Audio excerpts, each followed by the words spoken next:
yeah, all this kind of stuff, huh?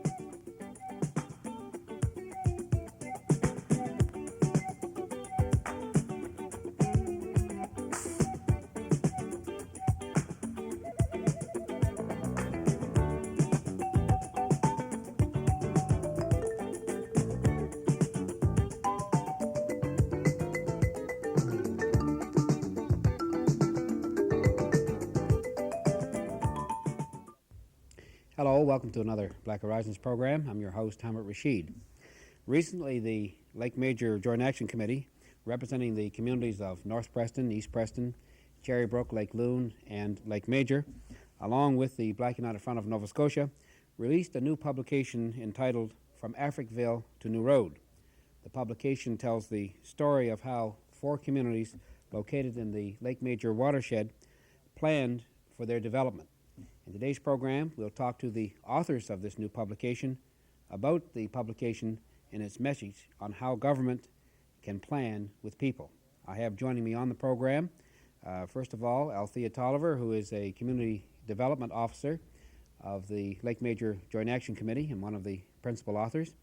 And Althea is joined by James Francois, who is the Community Development Officer with the Black United Front of Nova Scotia. James and Althea, welcome to the Black Horizons program.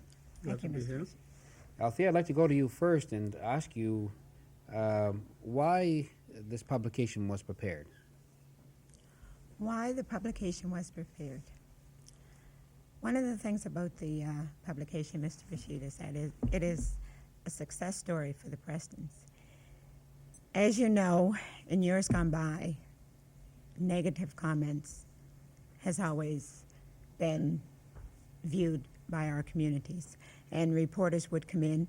If you remember back in 1956, there was a story done on one of our communities. That infamous story out of Montreal. Yes, and at that time, it certainly left much in the minds of our people. Since that time, much have happened, and there have been many things that have transpired over the years that have caused our residents to be somewhat pleased with their communities. And since that time, we've entered into a twofold plan, a zoning bylaw and a community development plan. And out of that, much has happened. And last year, our plan was passed into law. And that certainly was a success story for the Black communities. After that, there was many calls about concerning the plan and why we felt the plan had achieved what it set out to do. So as you know, in everything, there goes a story. So I guess we get down to why from Africville to New Road. It was a feeling that if anybody was going to write the story of the communities, that it should be we ourselves. So that's how we came to write the publication. Mm-hmm. Well, Althea, what James was commenting on the title, From Africville to New Road, there's quite a story behind that title. Could you perhaps share with our viewers why the title From Africville to New Road was chosen as a title for your publication? Well, the title was chosen, I think, somewhat deliberately, because anyone who lives in the Halifax-Dartmouth region, certainly in Nova Scotia as well, should have an idea of Africville. You must have heard the name before. And we know that Africville was a structured Black community situated in Halifax, right where the new bridge is at the moment, and part of the container pier, Fairview Container Pier. And that was planned out of existence. The people were moved to Mulgrave Park and Uniacke Square. Yeah. And when we were doing the planning process, we came to realize more and more that, and there were similarities here, that if we didn't do the planning process ourselves, we would probably end up in a similar situation like the people of Africville did. And we use this idea or what happened in Africville to motivate people to get together, to bring them out to meetings, and it was deliberately done. So when the time came to writing the story, as Althea suggested, we sat down and we talked about what we're going to call it after we had actually written the story, interestingly enough. And the similarity was so glaring that we said, okay, we're going to call it From Africville to New Roads. New Roads indicating that Africville was the old way of doing things, and this was a new way of doing it. But once we had settled on the name, it dawned on us all at once that New Road also had a double meaning, because New Road was really the old name for North Preston. Yes. So it served two purposes. From Africville to New Road, in the first place, Africville being the old way, New Road the new way, and New Road North Preston. So it points directly to the communities in that respect. And it's very catchy, and it has memories as well as a future to it, and we think we rather like the name.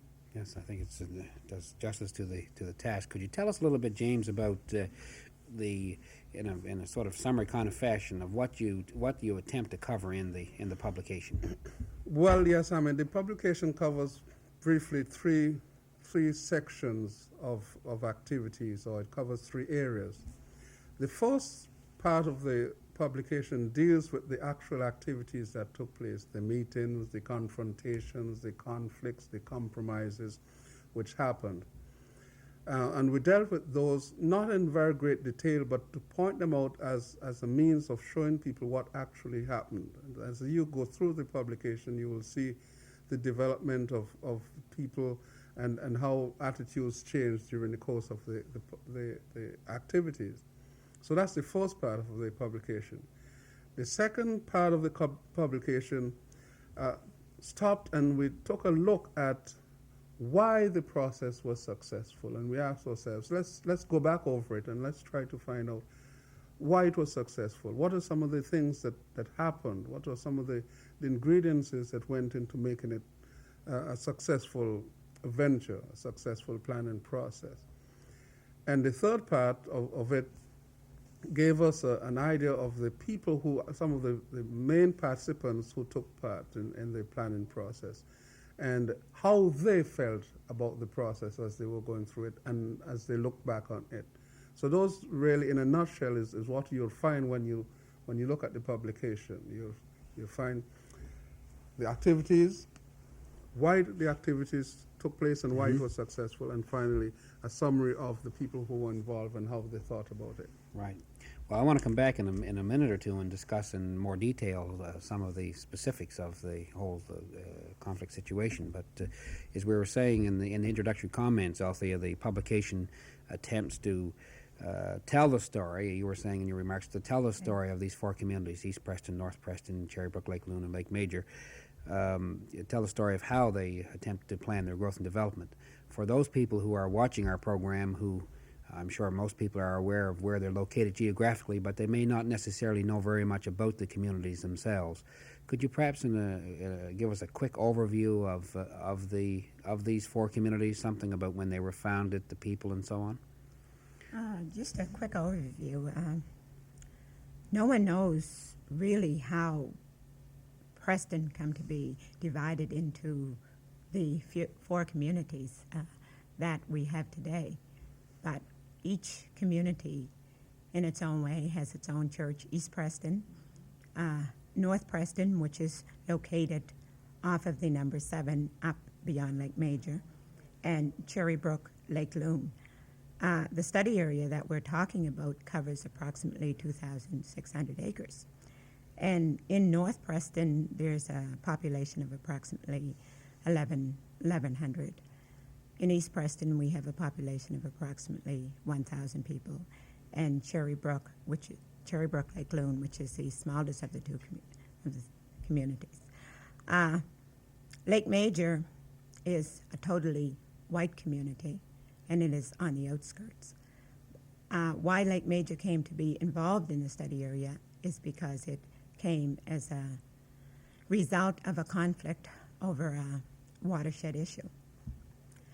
The residents in all of the other communities are all black, with average household sizes, the educational background from grade 9 and beyond. We're happy to say that we also have professional people in our communities.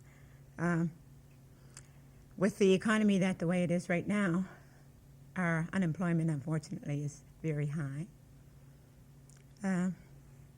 These communities, the black communities particularly, they've been there for some time. Oh, yes, our communities have been there for some 200 years or more. Right. Now, the Lake Major community, of course, is a little bit newer community, I guess. The Lake Major is, yes, that's a newer community that just sprung up over the years. Mm-hmm. Yes, newer Okay. community. And, of course, all of these communities are located to roughly how far from the city of Dartmouth, the city limits of Dartmouth? Approximately 12 to 15 miles from the city of Dartmouth. So they're semi-urban communities that are very close to major metropolitan communities. Basically urban communities, yes. Right. Right. Well, James, I'd like to pass over to you. We've said several times to this point that this whole story sort of revolves around the conflict of interest of the city of Dartmouth in wanting to protect its water supply and the interest of the communities in the area wanting to grow and develop and so on. Could you perhaps give us a little bit of detail in terms of the basis of the conflict which brought this whole process about, and tell us something about how it got resolved? Could you give us a little more detail now in terms of the whole thing? Well, the story goes back sometime in 1977 when a particular resident of the area wanted to get a building permit to make an addition to his property, and found that there was a law on the books of the Halifax County which prevented him from doing this.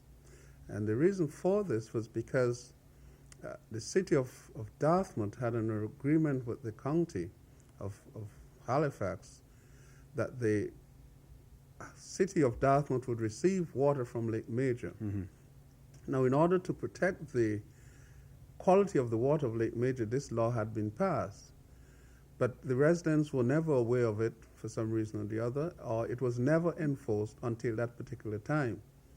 Once this happened, it became clear to the residents that the city of Dartmouth had some control over their communities in an indirect sort of a way, because they couldn't, if you couldn't get a permit, you couldn't build, and if you couldn't build, it means that your communities couldn't grow, and if they couldn't grow, then naturally they would die.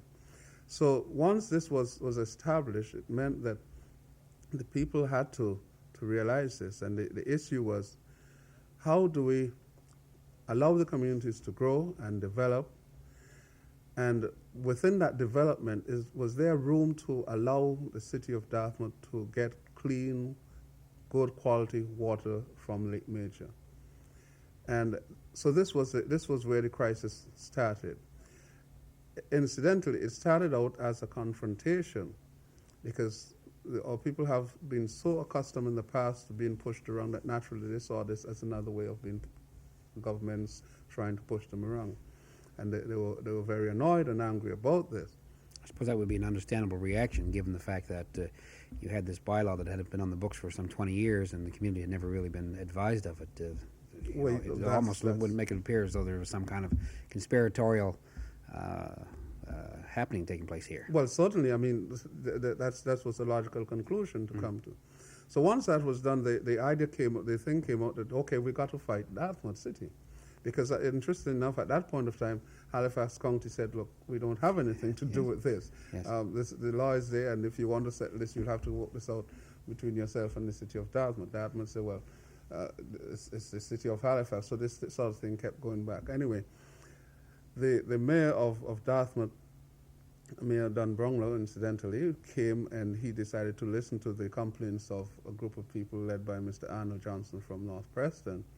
And after meeting, they decided to go further, and they met with the then Minister of Municipal Affairs, and he decided that, according to Mr. Ross, the Ross report will probably come to this later, two things had to be settled.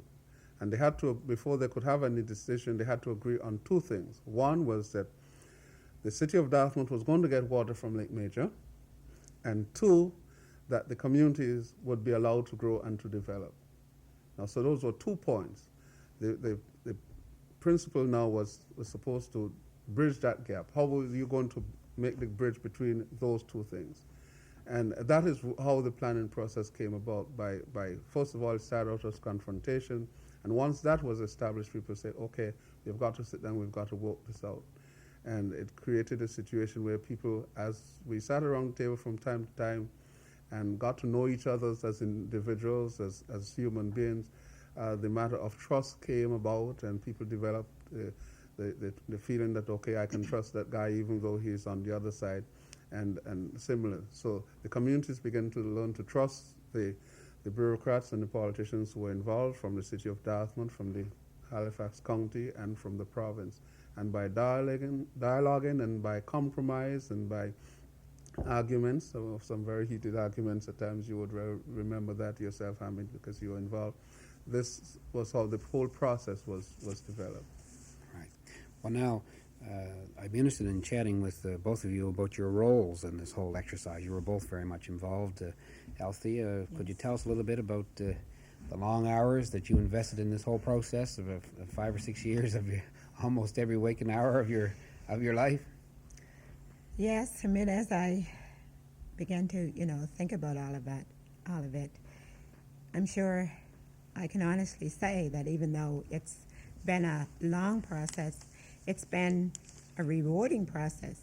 And even with our publication, we can truly say that it's just a beginning. Mm-hmm. It's certainly not the end for us. I got involved in this whole process when I was a student.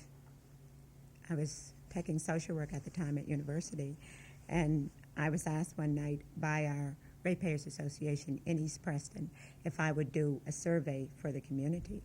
And at that time, I was involved in community affairs, but certainly not involved to the depth that I found myself becoming involved in.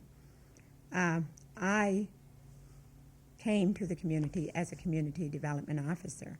And at that time, on the committee, the intent was, after the consultants was hired, which was H.J. Port and Associates, they were looking for community workers, somebody that the community could trust, somebody that the community had respect for, someone with credibility in the community. And because of the work that had been done in previous years, as you know, Hamid, we've been studied to death, so therefore it had to be a member from the community itself. So myself, I was hired from the community of East Preston. We also had 2 other young gentlemen, Brian Johnston, who was hired for Cherrybrook Lake Loon, and Wayne Desmond from North Preston. And the 3 of us worked together as a team, going in and out of the community, gathering information, and working closely with the consultant. It was a rewarding experience. One of the longer processes, I guess, was trying to get community participation, trying to get the communities involved and just pointing out to them what community development really meant. For so long, when we talked about development and all of that, it meant to the black community that there was always somebody coming in and trying to steal their property or trying to take their property away from them. So one of the things that we had to try and point out to community residents was, no, here's a means whereby you can keep what belongs to you.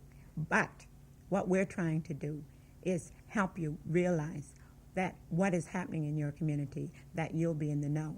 And we have certain subdivisions in some of our communities right now which have kind of sprung up out of nowhere. And these were some of the things that we used as an example. Another one of my roles as community development officer was to work as a liaison person between the community and the government officers. Mm-hmm.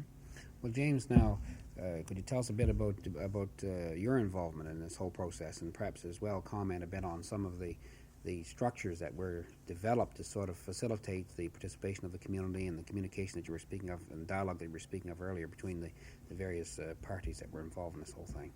Well, my involvement in the communities was due to the fact that, well, I work at BUF, and as a community development officer, that was part of my mandate to assist in the communities wherever possible.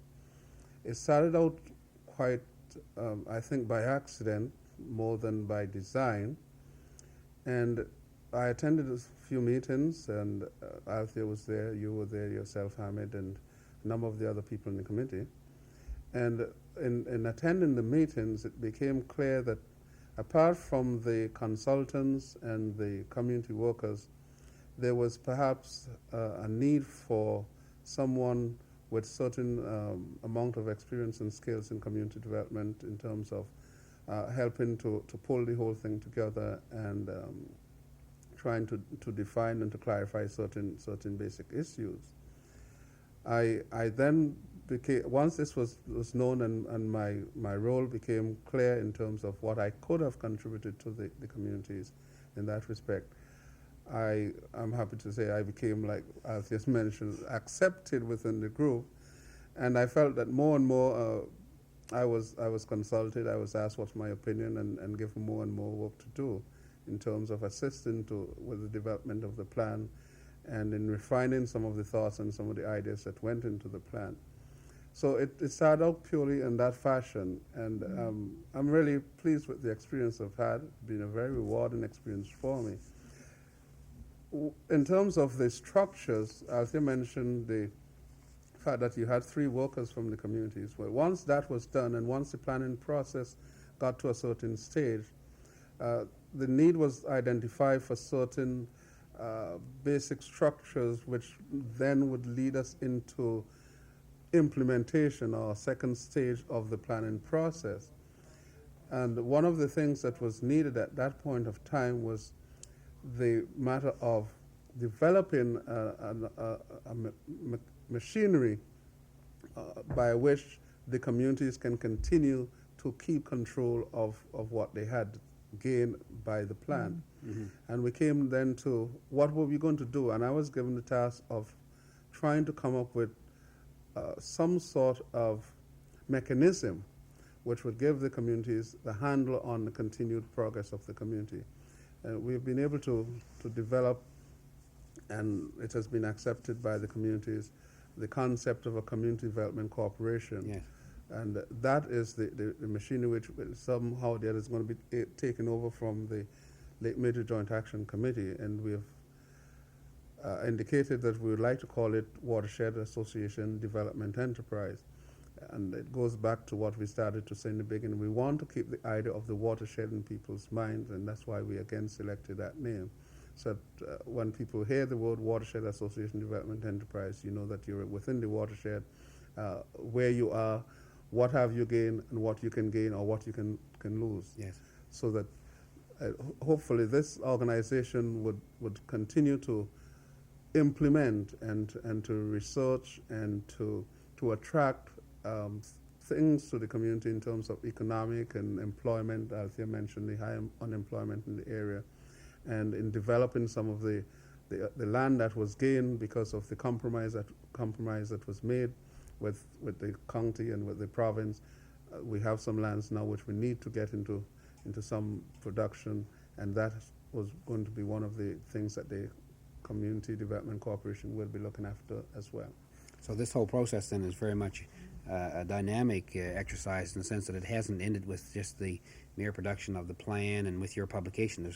Well, certainly not, because in my opinion, if it had ended with the development of the plan, the communities would have been worse off then than they were before. Mm-hmm. Because what the plan did, like Althea mentioned, it was 2 parts. You have a plan and you have a zoning bylaw. Yes.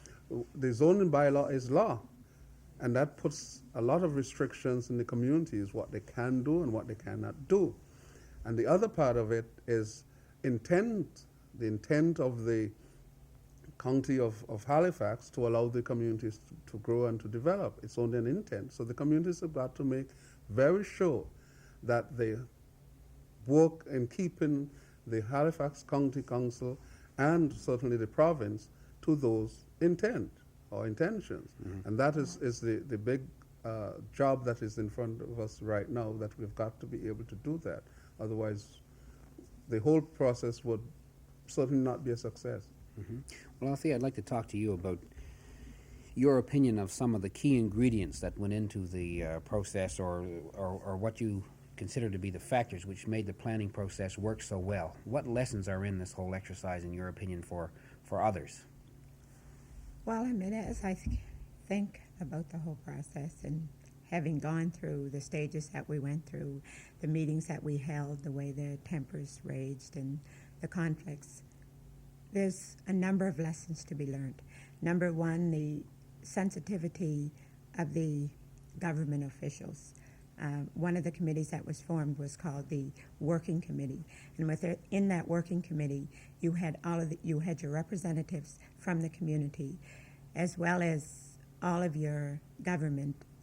They were represented, and everybody came together as a body, and everyone's opinion was respected. It doesn't necessarily mean that their idea was always accepted, but they had a chance to express themselves. People were seen as being people, as being equal. And I think that's one of the lessons, is that when we can learn to sit down around the table as men and women, as people, and handle a matter in a rational manner and deal with it. For so long, our communities, we've been thought of as being backward, or in the backwoods, if you want to put it in those terms. And at this particular time, the community representatives, it was their feeling that our communities have sent us out to do a job. And every decision that we make has to go back to the community. And even though they might have sat on the Joint Action Committee or the Working Committee, every decision that they made had to go back to the community. They always respected their community. And if it was a decision made and they went back to the community and the community didn't like it, people were willing to wrap them over the knuckles and say, hey, look, we think that it should go maybe this way, because this is the way life in our community is. This is the way the royal aspect of our community is. And we want to keep it somewhat in that light, so that people didn't want to lose the historical of their, as most people don't, you know, whatever walk of life we come from. And to me, those are some of the lessons that were learned. Right. The fact that men could be men. Yeah. Well, James, in the few minutes that we have left remaining on today's program, I'd like to ask you a bit about how you were able to finance the publication, who it's geared to, and how you'll be able to distribute it. It's an excellent, very professional publication. Well, thank you, Hamid. I think both Althea and myself, we're very pleased about it. The publication was financed through the assistance and good help of the province of Nova Scotia. I start there first because we got the money from the province through the municipal department to do the actual research of the documentation and to assist in some technical assistance which we got from Mr. Jim Lotz. So they gave us some funds to do that. Once we had accomplished that and get the thing written up and typed up and so on, we then went to the Secretary of State, the Government of Canada, under the Multicultural Program, and we got some funds from them for the actual type setting and the printing of the document. Yes. So those are two of the main people who put funds into this project. We also had a reception not too long ago, and the city of Dartmouth and the county of Halifax also contributed towards that. In the minute we have left, how can people who want to get copies of a document get copies? Well, the document is not for sale. It's given out free at a cost of $2 for postage and handling, and it can be obtained by either contacting the Lake Major Joint Action Committee at East Preston Community Center. Yes. The telephone number there is 435-0938, or through the Office of the Black United Front on Queen Square, and the office number there is 425-6340. Like I said, it's $2 for a copy, whether you pick it up or whether we post it to you, because we have to pay for postage and handling. Okay, I want to thank you both for being on the program and congratulate you on a job well done. Thank you for watching our program. Join us next week.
Hello, welcome to another Black Horizons program. Thank you for taking time out to join us.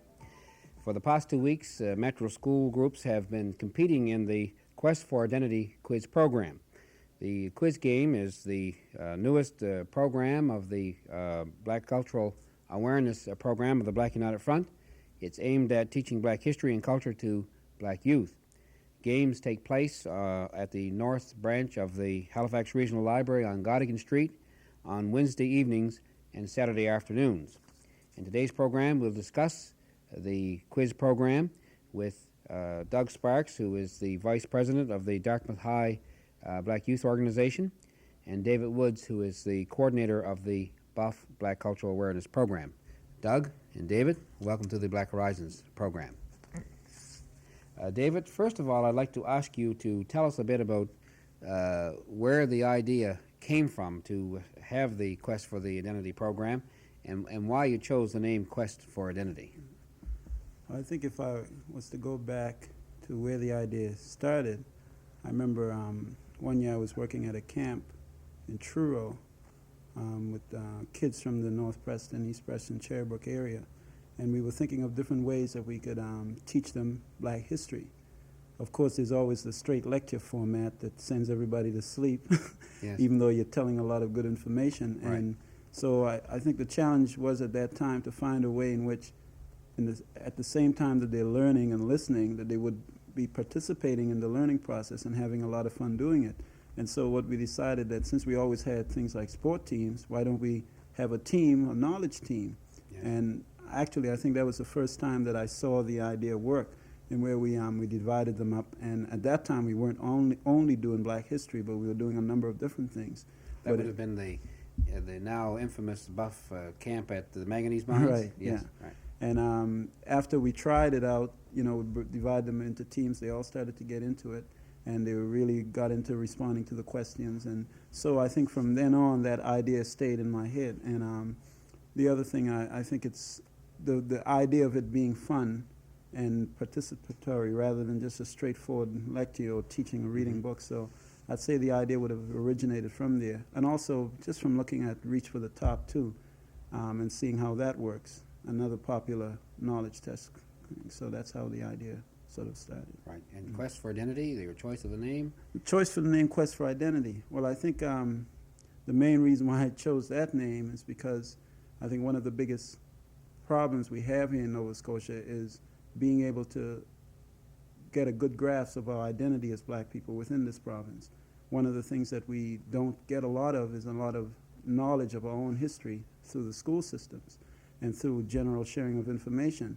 And so you find that a lot of blacks are want to have a strong identity, but they don't have enough information that they know about things in their past and their history, like famous people. And as a result, the identity is sort of lacking simply because they haven't have a good understanding of it. So I think through the show, I think through the amount of sharing of knowledge we have on Black history, the way in which we bring out certain highlights and vendors and different things, that it creates a sense of identity. And so it's sort of a response to our quest for identity. Right, right. Well, now, many of our viewers will probably be familiar with the format on the Reach for the Top program. Is would you tell us how you work your program, your quest for identity? Is it more or less the same kind of thing? Do you have judges and all of that? Yeah. Well, we're not as rich as CBC, so we have a sort of a scaled-down version of the format. But basically, it's set up basically the same. The only real difference is that we don't have the buzzer system, Yes. whereby each individual person presses a buzzer and answers. In our game, we have one person answering with the other members of his team being able to, him or her, being able to converse with him or her, whoever is speaking on behalf of that team. We have a judge who rules on any questions of dispute, a quiz master, and a host for each game. And that's about it. Mm-hmm. Now, the program we mentioned is based mostly on Black history and culture. Where do you get the material for your program? And could you give us some examples of the types of areas that you cover and the types of questions that are used on the program? Well, we get our information from everywhere. We go from radio, TV, to history books. I spent a lot of time during the summer reading a lot of Black history books, collecting information on different peoples and different events and movements in Black history. In terms of the categories, we try to cover the whole range of Black history and culture. With Africa, we have quite an extensive section on Africa. We move through the period of slavery. We do modern accomplishments, Black inventors. We do a lot of local Black history, stuff on the Maroons and the Loyalists and refugees, Black explorers. So basically anything that has been any kind of achievement in any area, we cover it all. Mm-hmm. What are some of can you give us some typical questions that All one right, some might typical questions, all right. I'd say in the Nova Scotian section, we would ask something like, what early Black settlers of Nova Scotia helped build the fortifications on Citadel Hill? Or what Black Nova Scotian boxer is usually recognized as one of the greatest? Well, now, we perhaps should answer some of these questions as we right. go along, so for the All edification right, I'll of some try of our them on viewers. you. All right. What early Black settlers helped build the fortifications on Citadel Hill? You're not supposed to lay hands on people suddenly, but it just so happens that I think, know the answer to that one. You're, of course, talking about the Maroons. Right, the Maroons from Jamaica.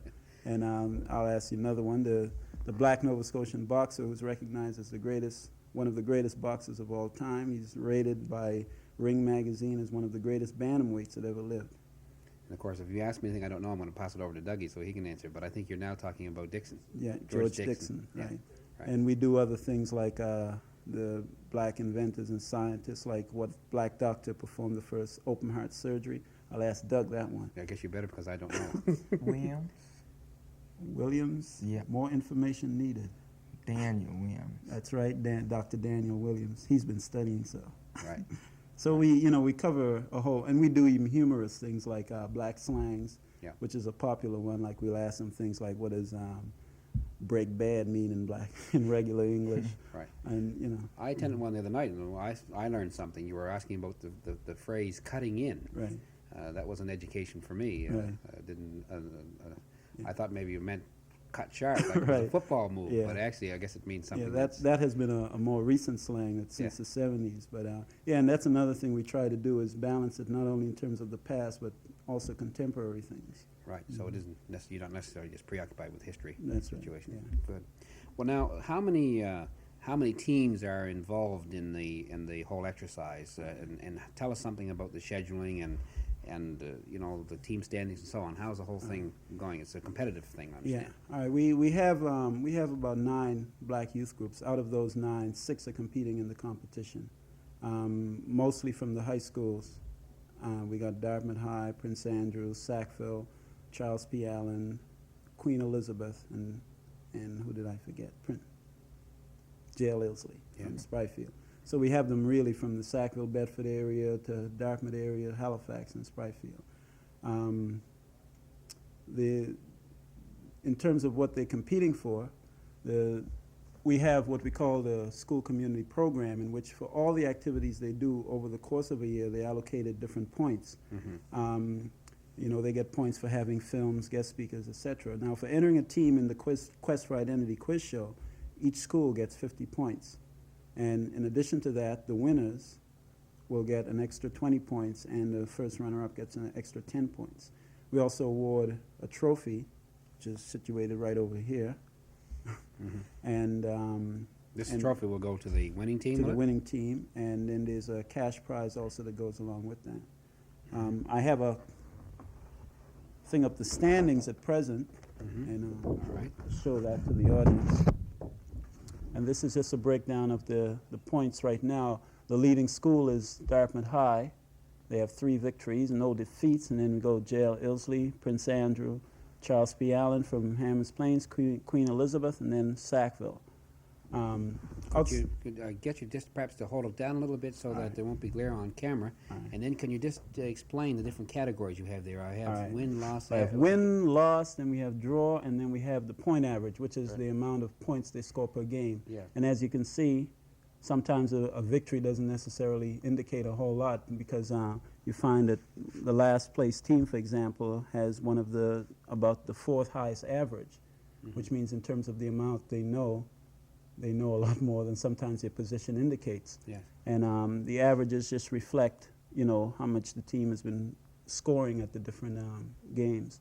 Then finally we have the points. They're given 2 points for a win, 1 point for a draw, and no points if they lose. Right. But outside of just the standings and all those things, I think everyone who's participated so far has been having a whole lot of fun. And, you know, usually at the end of every game, you see everyone smiling and, you know, saying that it's really beneficial. Right. Well, how have the games been scheduled? We mentioned that they're taking place every Wednesday and Saturday night. How long ago now since you started, and when will they end? And will there be playoffs and that kind of thing? This is our 3rd active week of competition. Next week is the last week of the regular league games. And then following that, we will go with the playoff games, the semifinals, which is the top 4 teams in the competition will do a 1-round elimination game. Yes. And that will happen on the Saturday following. And the Saturday following that, we will have the final with the top 2 teams going against each other, and then that will end the competition. Right. In fact, if we're lucky, we may be able to bring our viewers perhaps the final game. We may cover that that's on right. our I'm Black hoping Horizons that program. happens, because there's been a lot of people who've expressed an interest in wanting to see it on TV. And, you know, just from people who would come to the games at the library, they said they wish that they'd see it, you know, it would be able to reach more people. And I think this way we can get the games, the information to be shared with the general public. Well, now, how have the sessions at the library been attended? Are you getting, in addition to the participating teams and so on, are you getting a good turnout from the Off and general on, yeah. On some days we have as much as 20, 25 people. Other times we'll have about 10. Well, there's a regular, I think it's really building momentum now. At first we didn't do a lot of publicity, but now, you know, the media has, we had one of the teams in the Mail Star, and word is getting around that these games are happening. So I think more and more people are coming now. Like the last game, we had about 20 people, and that was a bit up. And I think this Saturday we'll probably have a good crowd. So, you know, I'd invite everyone, you know, Wednesday at 6:45 or Saturday at 2:30 to just drop in. It's open to the public. Right. I'd like to come over to you for a minute, Doug. You're a member of the Dartmouth team. I guess your team is currently in first place. Why was it that your group decided to enter a team in this competition? Well, we decided to enter a team because of course, what Dave said about the points. We get 50 points if we enter the competition. And, well, we needed to know more about ourselves, like our history, and more, like, learn more about, because the education of Nova Scotia doesn't really talk about Canadian blacks and blacks as a whole. Well, now, how have you found your expectations been met in terms of the competition so far? Have you found generally that it's expanded your knowledge of black events, black happenings, black individuals, and so on? Yes, it expands our ability to learn more stuff about our history and all that stuff, and it's fun. Yeah. What else? Is there anything that you've learned thus far in the competition that stands out in your mind as an interesting tidbit or an interesting fact about? Well, we know like a lot of different things, and you know it all sticks in there somewhere. The way we study about this is three different ways. Like people, one person studies sports, one person studies history of Canada and Nova Scotia. Yeah. Music, which is a great deal of jazz and all that stuff. Mm-hmm. So that's your team strategy. That's how you prepare for the for the competition. How do you think this program like this could be a benefit to the general public, in your opinion? Well, they know that us young group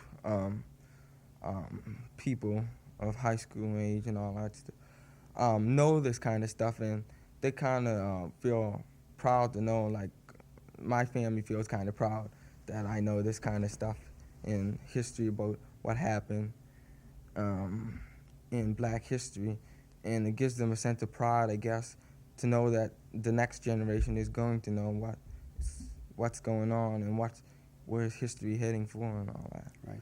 Would you encourage the average person that you were to encounter on the street to attend the quiz program? Do you think they would find it interesting and beneficial? Yes, they would find it very interesting. They could, like things they probably never even heard of, they would, if they go there, they found out that a Black person did it. It's surprising how many things Black people did and really didn't get credit for it. Mm-hmm. Okay. Well, now, your team is currently leading the competition. What's your prognosis? Are you going to take that trophy home? Is Dartmouth High going to be the ones that are successful? Well, we got our eye on that trophy, so we're going to take it home. We got a tough game Saturday against JL, which we hope to win, but it's going to be a good game, and I hope to see a lot of people there. And we'll take the trophy, of course. Right. Well, I hope you're right in that. I hope your team will be perhaps one of the teams that will appear in the final, and hopefully, as I mentioned earlier, that we'll be able to have that program right here on Black Horizons for our viewers. David, you were saying earlier that that points and so on were awarded for the teams participating in the quiz competition. I gather then that this program is integrated and is part of the larger cultural awareness program of the Black United Front. Yeah, that's right. The quiz competition is one part of the whole series of activities that the youth groups can get involved with. I think one of the main reasons we did that is that it creates a greater sense of interest, and it makes the group most greatest group solidarity, because they know that they're not only coming for their own, just to have a team that at the end of the competition that's it, but that by contributing, they help their overall youth group back at their school in other ways. In addition to that, it creates a greater, like people, when they hear about these different activities, it really creates a greater momentum for us in the schools. And then I think the other key point that I was trying to find in my mind was that when we started the program, of course, not everyone is interested in doing everything. And you find that groups undertake different types of projects over the course of the year. Now, this allows some people to find what they're interested in and concentrate on that for the whole year. Like they can spend the year preparing for this and that's their contribution to the group. And whereas, when we have a debating tournament, then 2 more people might find that this is a thing that they're really interested in. And so we find with these different types of activities, it helps the group in a lot of ways. It gives the people who are participating a sense of that they're doing something for their group in addition to themselves. And it gives us a wider range of activities that the whole group can benefit from. And the point system, therefore, encourages that kind of participation from the groups. Right. Well, I want to come back to you in a minute and abstract a little bit more about some of the other kinds of activities that the groups are involving themselves in. But before I do that, I want to come back to you, Doug, and talk a bit about your group at the Dartmouth High School. As I understand that your group is perhaps one of the oldest groups that's been in existence for the longest period of time.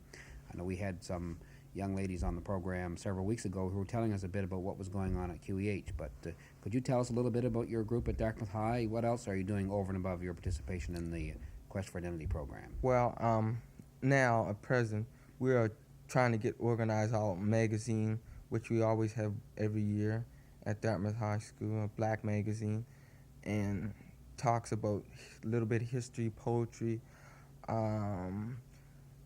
stuff about the Quest for Identity quiz.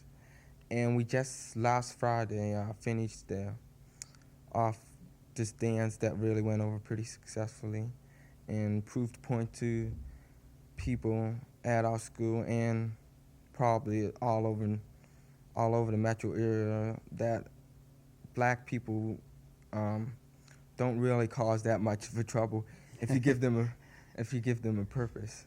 Yeah. Yeah. It sounds as though there's some history behind this dance. Have you had difficulties in the past in terms of getting permission to hold dances, or?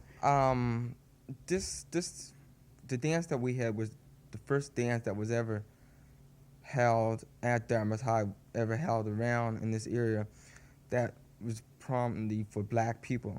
Mm-hmm. When you say sponsored by black people or for black people, was it only blacks who came to the dance, or was it blacks who organized it? Like, it was for, like, today the music changes, and at our school, some people don't want to listen to the music they have at our dances, so we decided to have a dance for black people with their kind of music that they want to hear. Right. But it was open, of course, to anybody who wanted to come. Yeah, Right. anybody wanted Right. to come. What is the size of the black student population at Dartmouth High? How many black students are there in the school? Well, we have roughly about 50 people there, and organization is we have about 10 that regularly come to the meetings. We have outside help with the projects, like Zach Croxton is helping us out in the quiz team here, and Mark Thomas is helping us out on the magazine with the cover page of it. Mm-hmm. Yeah. So there's a fair amount of activity, I guess, taking Yeah. place in your particular group. How is your group, in your opinion, perceived in your school? Is it seen as being a group that's only for blacks, only to benefit blacks, or how do you think your group is perceived by the students and the administration? Well, principal really thinks highly of our group, and he's a very-headed person, and he understands the problems of black students in the school, and he tries to give us a fair hand as to what's going on. Mm-hmm. We have great help from our advisor, Miss Shirley Dean, Mm-hmm. and she really helps us out on our quiz team, pushing us Mm-hmm. to get ready for the quizzes. And I don't think if it wasn't for her, we would really be probably down at the bottom of the list Yes. than at the top. Right. So I guess that's probably Right. Well, what benefit do you think or in terms of the school population and the existence of your group, do you think the school is a better place because of the existence of your group? Well, some people think it's not, but the majority of the people think it's probably a pretty good idea to have a black youth group here at Dartmouth High. It's a positive thing for Dartmouth High, and it's got great futures. It's got roots now, so we shouldn't have any problems with not having it next year and that kind of stuff. Right. So things are pretty kosher in terms of the Yeah. group. You get on well with the students, on well with the administration, and so on. How long has the group in Dartmouth High been going? I mentioned that I think it's one of the older ones, but roughly how long do you know? As Dave was telling me, about 6 years now. He started it, as he says. Yeah, 6 years. Right. So when you were at Dartmouth High, you were a member of this. Well, the actually, founding it hadn't started the year after we left. I remember a couple of us came back and sort of encouraged the idea. At that time, we were trying to form a provincial youth organization that sort of fell through. But in trying to establish contacts with different schools, one of the schools that we visited was Dartmouth High, and we sort of sowed the seeds for that. And through the years, different people have come back and helped the group out. I remember Cynthia Thomas and other people have come back and helped out the group. So at first it was a bit unstable, but the interest was there. Now we can actually say that we're an institution within the school because this is the 6th year of existence. Everyone knows what we're about, and there's a good relationship. Over the years, they've done a number of things, from organizing conferences to sponsoring speakers. And this year, I think it's probably one of the biggest years for them because their activities have now covered a wider range. And I think for the black students entering the school, it creates a good sort of psychological thing for them, because whether they come or not, they're aware that if they wish to learn about their history and culture, that they have somewhere to go. They're aware that if they want to just feel a sense of greater security in a white-dominated institution, that they can feel at place because they have a group that stands up for who they are and, you know, pushes the things that they're interested in, and everyone respects the group. Mm-hmm. And, you know, they have all their quiz results announced on the speakers every morning, so that it's part of the whole school. And if they do win the trophy, and I won't say they will, you know, but what I'm saying is that even if they might yell fix if they win, where you've been previously associated with the program and so on. Well, I must say I'm a very fair person. So. But, you know, like if any school that wins it, the trophy will go back to their school. It will be displayed in their school, because we don't want these groups to be perceived as just a separatist group for all blacks. Our purpose is to promote the things that we can't get normally, black history and culture. To the extent that anyone is interested, they can become part of the group. And everything we do is directed back at the school towards all the students, so that the sense of pride comes not only from being in the group, but from being part of the school. Like, you know, they're more proud of the fact that they're Dartmouth High Black Youth Organization than it is just a group of blacks, because they identify strongly with the whole school. Right. And the whole school should therefore identify with them. Right. They're part of that mosaic that makes up one part. One part. Different, but not, you know. Yeah. Right. Well, I think that's very important. I think that speaks very well for the groups. I think it's a very positive kind of thing. Well, Dave, in the few minutes that we have left, I'd like to talk to you about, we've had you on the program on several previous occasions when you were just beginning the Black Cultural Awareness Program. You were at the embryonic stages and so on. You've been at it for about a year now. Looking back over the year, how do you kind of assess the program? Are you getting ready to? You're exhausted? It has definitely become something real. I mean, for a long time, there was always a struggle of trying to create interest, trying to push the idea, trying to convince principals that you're not trying to form a radical group, you know, trying to get students to recognize what things they can benefit from. Now, you know, I can tell you students that put in 6 to 8 hours a week doing projects on their own. Now, if we have a conference, you know, we get applicants from all the different youth groups. We had a dance at Dartmouth High. We had people from Hamid's Plains, Sackville, Preston. They come to our functions. Right. I have endless phone calls at the office of students that want to have their poems printed in the newsletter. So what I'm saying is that it has become something that that is real, that people identify with, and that people can see how it can benefit them. And, you know, well, in fact, just last week, for example, we had a call from Cold Harbor High School. Yes. Now, we hadn't had a group there. And I was hoping to go to the school board at the end of the year and propose starting one next year. And a group of students, just from hearing about the other groups, had decided that they had wanted to start one.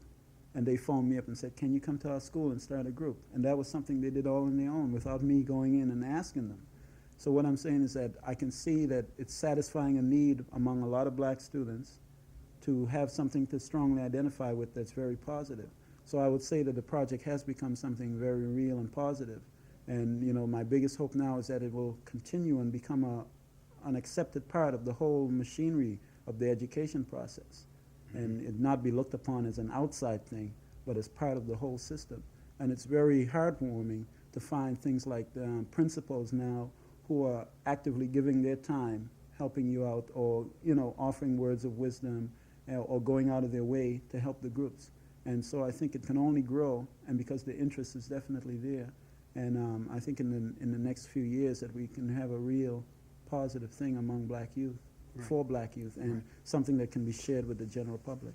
Right. Well, you mentioned that you were tired. I think perhaps that's a function of the fact that you sort of have the sole responsibility. If there's anybody who's listening to the program who might be interested in volunteering and so on, is there any way that you could use volunteers? In fact, right now we have quite a few people volunteering in terms of doing the quiz show. We have people volunteering as judges and hosts. We have an advisory committee made up of members of the general community who give their time quite regularly. And if anyone out there who thinks that they can contribute in any way, whether it be financial or physical, there's a lot of things that if they feel that they can help out with young people, that we can hook them in whatever they're interested in.